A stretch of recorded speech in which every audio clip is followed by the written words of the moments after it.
I'm Eleanor Schano. In the next half hour, a bit of serendipity, a look back to the way television was 40 years ago, and a look ahead with the legendary fitness guru, Jack LaLanne, 89 years of age, still preaching and teaching the value of exercise. We're going to get you connected next on LifeQuest.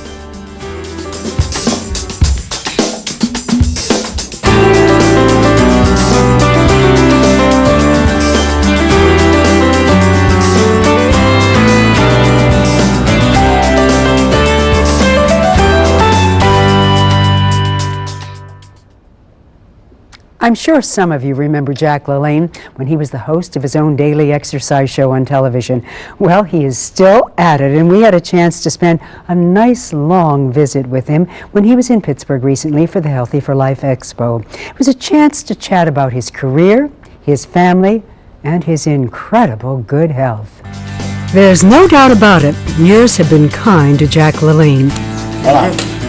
At an age when many of his contemporaries are in a wheelchair, he's wheeling around the country preaching and teaching the merits of good nutrition and exercise. And as your knees come up, you exhale. So you like it. Inhale. And demonstrating how a chair can be used to healthy advantage. Now, remember, now in. That's it. Now, exhale. Inhale. Exhale in. Out. Bring in tight. Tight. Tight. Tight. Now bring your depth together, like this. You might call our recent meeting serendipitous. Our paths first crossed more than 40 years ago. Stop, look, listen. It's time for the Jack LaLanne Show from Hollywood. We both had a nationally syndicated TV series airing on hundreds of stations around the country where our shows often ran back to back. They were the early days of television before teleprompters, videotape, or color for that matter. A lovelier face, a more attractive figure, an insight to fashion. All are yours for the asking, as is the Glamour record. On Gateway to Glamour with Eleanor Schano. Very few women have perfect legs. Most women complain that their legs are too heavy, that they're too thin. We're going to talk about a specific problem today that has nothing to do with the size of your legs. We're going to talk about broken veins and varicose veins. They can appear almost anywhere. The most common problem seems to be that the broken veins will exist on the side of your thigh or the back of your knee. Now, what can you do to cover them, to make them disappear? There are several things. In the summertime, and this is naturally the time when you want your legs to look their loveliest, you'll find that a suntan will help. When you get a nice tan on your legs, you'll find that the broken veins just seem to disappear. You can also use a liquid makeup. Now, it doesn't necessarily have to be a leg makeup. The liquid makeup foundation that you use on your face can do the same job. Just take a dab of it, look for the area where the broken veins exist, and then just blend it in. Now, with some women, these veins are very light and hardly noticeable. In other cases, they're deep blue and quite ugly. Now, if this is the case with you, you can buy a preparation that's on the market that is especially made to cover scars and birthmarks, and this works beautifully to cover broken veins in your legs. Good morning. Happy Monday morning to you. Thanks very, very much for letting me come into your home. You know, my name is Jack LaLanne, and I'm here for one reason and one reason only, to show you how to feel better and look better so you can live longer. Please, keep your dial right where it is, because I want to become real good friends with you. You know, there has been so much talk of late about the importance of exercise, the importance of better nutrition, the importance of positive thinking. All of these things we are going to learn together. I like to consider myself as your personal physical instructor and your health consultant, coming into your home every day. I'm going to show you how you can firm up your bust line, how you can take down your waist and firm up your hips, how you can get rid of those ugly pounds, all of these things from me to you. Are you with me? Now I'm going to show you just how easy and simple and how much fun this all is. Now get up on your feet, that's it, and give me a great big smile. All right, that's it. Now stay right there. Now put your hands on your hips. Now first take your right leg lifted up, then your left leg. Now I'm sure you can do. Remember when you filmed those exercise shows? It was all black and white, you know. No teleprompter. And we didn't know. You kidding? I never read anything in my life. I was on 34 years on television, And I never read it, nothing. Everything was ad-lib, 100%. Okay, let's push the rewind button. You were a sick, weak little kid. You were failing in school. You were addicted to sugar. What happened? When I was about just a kid, 2 or 3 years old, my mother knew nothing about nutrition. To pacify me, she used to give me this piece of cloth with some starch in it and sugar and water, and I'd suck on that thing, and I became addicted to sugar. By the time I was 4 years old, all my baby teeth had rotted out, and from then till the age of 15, I was a complete, full-blown sugarholic, just like an alcoholic. And believe me, a sugarholic is just as bad, maybe worse. If any folks out there that are sugarholics, they know what I'm talking about. What changed your life?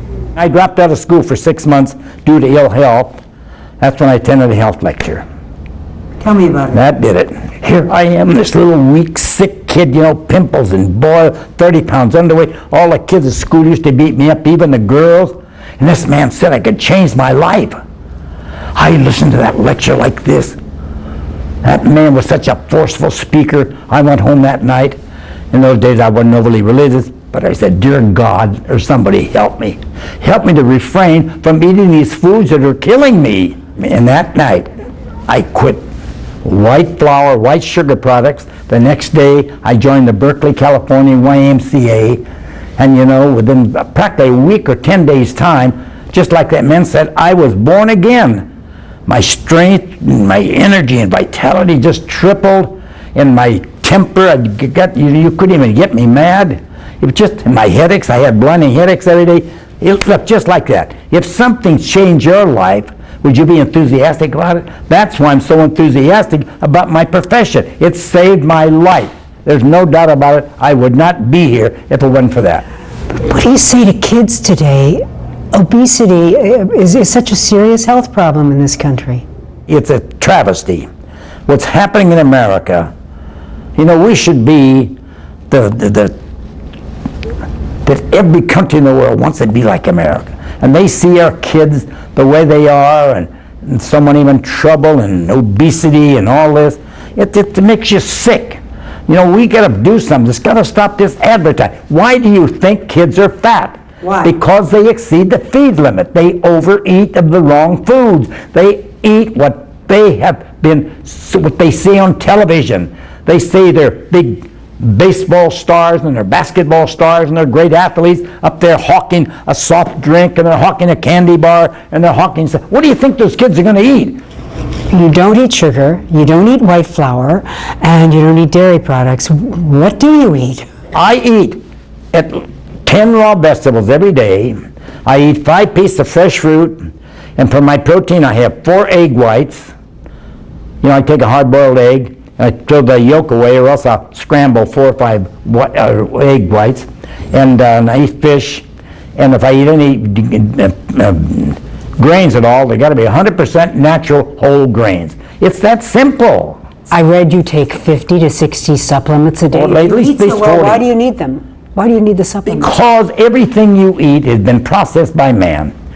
The foods have been picked green, artificial fertilizers. 99% of the foods you go to a restaurant, it's been cooked, right? Mm-hmm. You get these wonderful foods, and cooking kills. When you take your spinach or your whatever vegetables you're going to boil, people boil them, all the vitamins and minerals go in the water, they throw the water down the drain, you end up with a healthy drain. What do you think of all these fad diets today? There's the Atkins diet, the Zone, even the South Beach diet. You know what I think about them? It's somebody trying to make a buck, trying to sell something. So they got to get something that's different.